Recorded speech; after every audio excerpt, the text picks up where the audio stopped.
राधे राधे। भगवान की कृपा से आप सब अच्छे होंगे।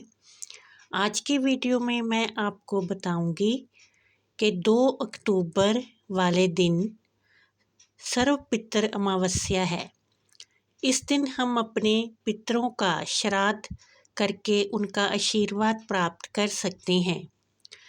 वैसे तो सभी लोग उस तिथि पर ही श्राद्ध करते हैं कि जो तिथि उनके पितरों की होती है, लेकिन अगर किसी को तिथि नहीं पता तो वो सर्व पितृ अमावस्या वाले दिन भी अपने पितरों का श्राद्ध करके उनका आशीर्वाद प्राप्त कर सकते हैं।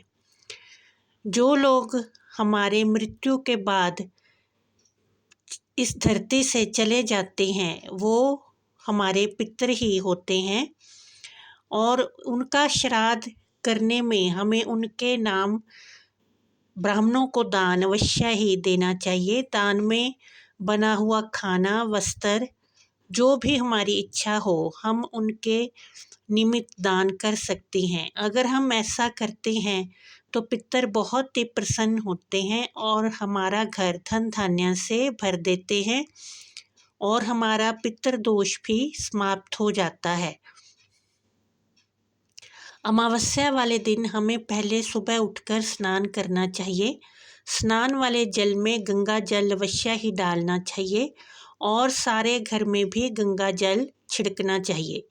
इस दिन खीर अवश्य ही बनानी चाहिए और खीर, पूड़ी, सब्जी में हम जो भी हमारे पितरों को पसंद था वो हम बना सकते हैं। और इस दिन कई लोग पेठे की सब्जी अवश्य ही बनाते हैं। इससे पितरों का आशीर्वाद हमें मिलता है और हमारे घर में अन्न की कभी भी कमी नहीं होती। और हमें ब्राह्मण को बुलाकर उसे कुशा का आसन बैठने के लिए देना चाहिए। और जब ब्राह्मण खाना खा रहा हो तो कभी भी उससे बातें नहीं करनी चाहिए, क्योंकि जब तक ब्राह्मण शांत होकर भोजन करता है तो पितर भी हमारे भोजन करते हैं, लेकिन जैसे ही वो बोलता है तो पितर भोजन करना बंद कर देते हैं। इसलिए कई लोगों की आदत होती है कि ब्राह्मणों को पूछते हैं कि कैसा बना है भोजन, तो ब्राह्मण उसका जवाब फिर देते हैं तो पितर भोजन खाना बंद कर देते हैं। इसलिए ब्राह्मण को शांत चित्त होकर ही भोजन करने देना चाहिए और ब्राह्मण ब्राह्मणी को बुलाकर जोड़े के साथ भोजन कराना चाहिए। और जितनी भी हमारी समर्थ्या है उसके अनुसार अवश्य ही भोजन वस्त्र दान करना चाहिए। और भोजन, वस्त्र, जूता, टॉर्च, ये चीज़ें अवश्य ही दान करनी चाहिए और छाता भी दान करना चाहिए। इससे हमारे पर कोई भी कष्ट नहीं आता और पितर हमेशा ही आशीर्वाद देते हैं।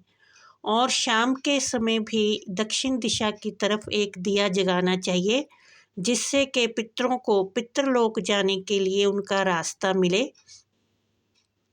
और उन्हें सारा रास्ता स्पष्ट दिखाई दे।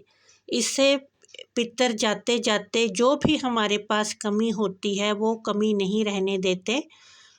इसलिए हमेशा कोशिश करनी चाहिए कि पितर खुश हो के विदा हों और हमारे घर को वंश वृद्धि, धन वृद्धि और संपदा वृद्धि का आशीर्वाद देकर जाएं। पितर अगर आशीर्वाद देते हैं तो हमारे घर में किसी को भी कोई रोग नहीं होता। अगर वंश वृद्धि नहीं हो रही तो वो भी होती है। इसलिए हमेशा ही श्रद्धा के साथ उन्हें भोजन करवाना चाहिए और ब्राह्मणों को भोजन करा के वस्त्र देकर शांत चित्त से श्राद्ध करना चाहिए। जो श्रद्धा से किया जाए वो ही श्राद्ध होता है। और सुबह उठकर अपना जो चौखट है उसे अवश्य ही धोना चाहिए। अगर आप फ्लैट वगैरह में रहते हैं तो वहाँ जल का छिड़काव करना चाहिए। अगर आपकी अपनी ही भूमि है तो उस पर तो एक बाल्टी अवश्य ही चौखट पर डालनी चाहिए, जिससे कि सारी जगह साफ हो जाए और पितर शांत होकर हमारे घर में प्रवेश करें, भोजन करें और ब्राह्मण भी खुश होकर घर से जाए। तो इस तरह से हमें 2 अक्टूबर वाले दिन सर्व पितृ अमावस्या का श्राद्ध करना चाहिए। जो लोग तिथियों पे भी श्राद्ध करते हैं उन्हें भी इस अमावस्या पर श्राद्ध करके अपने पितरों को विदा करना चाहिए और पितर भी खुश होकर जाएं और घर को सुख संपदा से भरकर जाएं। जय माता दी।